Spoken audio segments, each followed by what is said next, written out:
Good morning, students. Today we shall discuss leaf springs. So in data handbook they have given leaf springs in the page number 179. So we shall start leaf springs from today.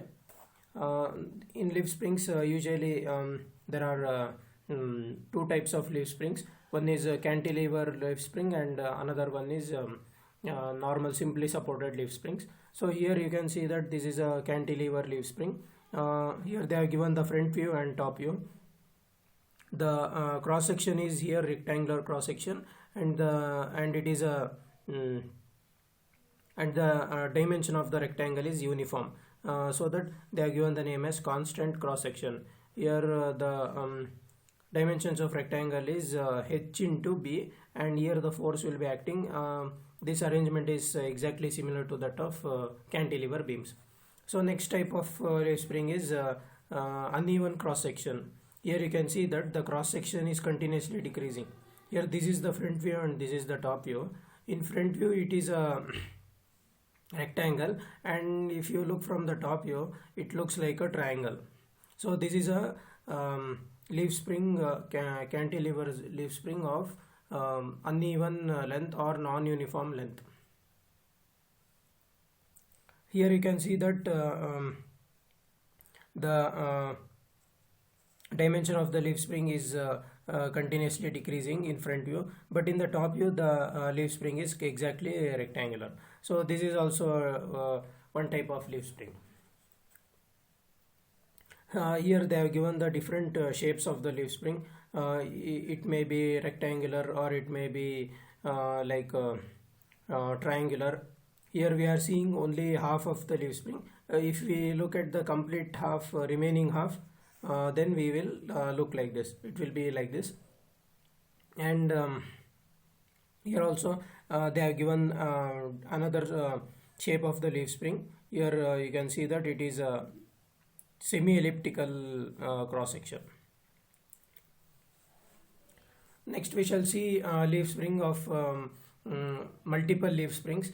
Here we saw the leaf spring was only one leaf spring, or there was only single leaf spring, but here you can see that there are multiple leaf springs, and they are given the numbering also 1 2 3. So there are 3 leaf springs here.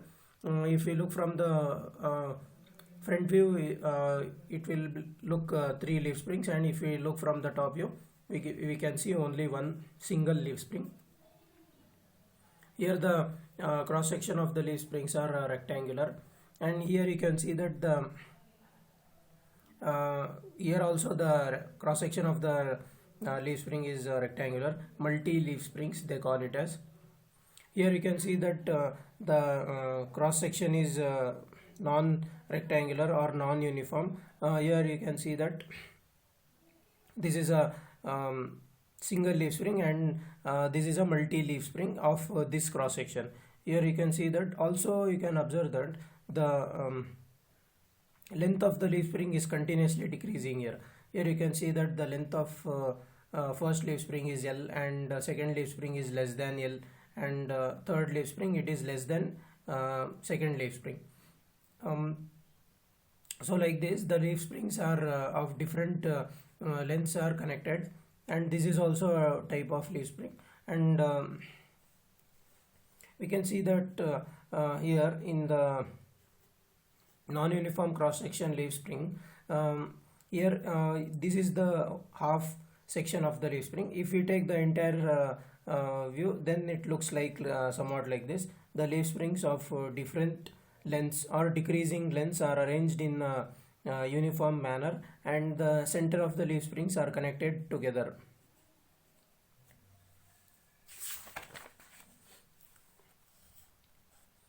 Here you can see that this is a laminated leaf springs. This leaf spring is most commonly used in all vehicles such as trucks, buses, and cars, etc., for load bearing capacity or as shock absorbers. Here you can see that the topmost leaf spring is there, and this leaf spring is called as master leaf spring, and the remaining leaf springs which are decreasing in order, the lengths whose leaf springs are decreasing in order, they are called as graduated leaves.